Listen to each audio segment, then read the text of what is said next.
હાય all, આજે લોકો આપણે લસણની ચટણી બનાવવા જઈ રહ્યા છે. લસણની ચટણીને તમે બનાવી અને સ્ટોર કરી શકો એ રીતની બનાવીએ છીએ આપણે. અને આ બનાવેલી ચટણીને તમે લગભગ શાકભાજી જે કંઈ શાક બનાવવાનું છે એમાં લસણનો ઉપયોગ કરતા હોય એ બધામાં નાખી પણ શકશો, ભાજી પણ બનાવવામાં વગેરેમાં પણ ચાલશે. અને તમે આને રોટલી સાથે કે પરાઠા સાથે પણ ખાઈ શકશો.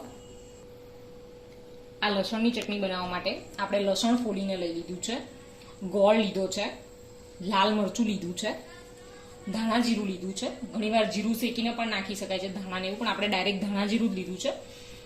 મીઠું લીધું છે, તેલ લીધું છે અને હિંગ લીધી છે અને પાણી થોડું લીધું છે કે જ્યારે ચટણી બનાવીશું ત્યારે પીસવા માટે થોડું થોડું એડ કરીશું. તો અત્યારે સૌથી પહેલા હું લસણને વાટીને રેડી કરી લઉં છું, પછી આગળની પ્રોસેસ કરીએ. તો તમે જોઈ શકો છો આપણે જે લસણની કળીઓ હતી ફોલીને રેડી રાખી હતી એને મેં આ ખાણી પરાળની અંદર ખાંડી લીધી છે.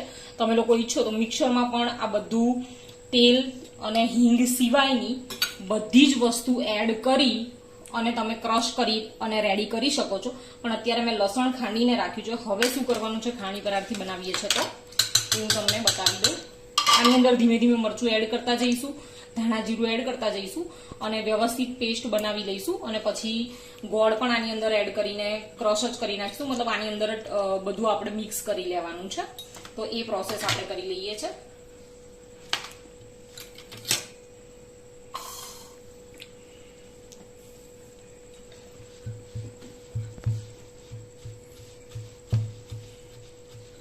ધાણા જીરું મિક્સ થઈ ગયું છે. હવે આપણે લાલ મરચું પાવડર એડ કરતા જઈશું ધીમે ધીમે અને આને મિક્સ કરતા જઈશું. બધું જ મરચું એડ કરી લેવાનું છે આની અંદર જ. હવે આપણે ગોળને પણ આની અંદર નાખી અને મિક્સ કરી લઈશું. હવે આપણે આમાં મીઠું પણ એડ કરી દઈશું. તો રેડી છે, બધી વસ્તુ નાખીને આપણે રેડી કરી લીધું છે. હવે આને આપણે એક બાઉલમાં કાઢી લઈશું. હવે આની અંદર આપણે થોડું પાણી નાખી અને બધું જ વ્યવસ્થિત સાફ કરી લઈશું, એટલે કશું જ વેસ્ટ નહીં જાય.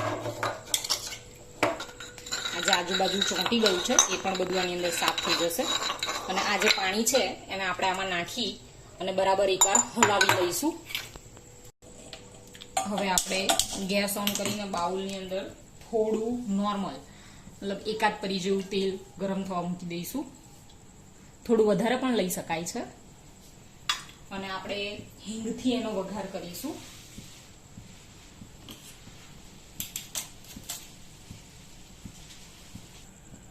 આપણું તેલ ગરમ થઈ ગયું છે. આપણે એની અંદર હિંગ પાવડર એડ કરી દઈએ છીએ. અને હવે આપણું જે લસણવાળું મરચું રેડી છે એ બધું જ આમાં એડ કરી અને એકાદ મિનિટ સુધી સાંતળીશું.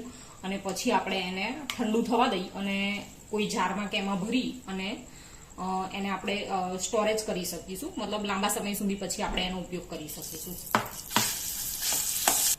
આની કન્સિસ્ટન્સી તમે જોઈ શકો છો, એકદમ જાડું છે જેથી જલ્દી બગડી નહીં જાય પાણી ઓછું હોય તો. પણ જો તમને એવું લાગતું હોય કે તમારે આને થોડું પાણી નાખીને ઢીલું કરવું છે તો તમે એ રીતે પણ સ્ટોર કરી શકો છો, બરાબર છે. અને આની અંદર તમે તલ છે કે થોડો અજમો છે એ બધું પણ એડ કરી શકો છો. 1 મિનિટ જેટલો ટાઈમ થઈ ગયો છે અને મરચામાં તેલ પણ મિક્સ થઈ ગયું છે. તો હવે આને આપણે ઉતારી અને સર્વિંગ બાઉલની અંદર કાઢી લઈએ છીએ. મીન્સ આને તમે તાજું પણ રોટલી કે પરોઠા સાથે ખાઈ શકો છો. ખીચડીની અંદર પણ ખાઈ શકાય છે. આને મિક્સ કરીને બહુ જ મજા આવે છે ખાવાની. અને આનાથી આપણી શરદી કે એવું હોય તો એમાં પણ ખૂબ રાહત રહે છે. એટલે બહુ સારી વસ્તુ છે. અને હું લસણ થોડું મેં અમુક દેખાયું રાખ્યું છે, કારણ કે દેખાય તો વધારે ખાવાની મજા આવે છે. બહુ ટેસ્ટી લાગે છે આ ખાવામાં.